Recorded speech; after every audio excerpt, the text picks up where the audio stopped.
How to add text and video using CapCut. Hello everyone and welcome to Tech Talk. To add text and videos using CapCut, all you need to do is follow these few simple steps. So first thing first, open your CapCut app. Now import a video on which you want to add text. To do this, tap on this new project icon located on top of your screen. And then it will lead you to your gallery. So simply select the video that you want to import. As of now, I have already imported a video, so all I need to do is go back and open the project. So this is the video on which I want to add text, so I will simply open it by tapping on it. Now on bottom of your screen, you will find different options like edit, audio, text and many more. So tap on text and then you will find all these options again. So tap on add text located on bottom of your screen. Now simply type whatever you want.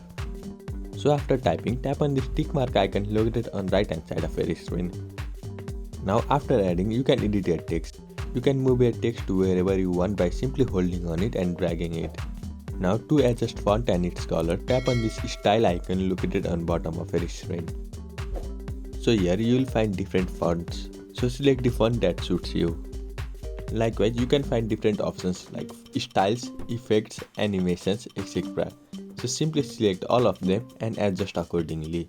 This is all you need to do to add text on CapCut videos. I hope you found this video helpful. Thank you for watching. Follow us for more helpful tutorials. Subscribe.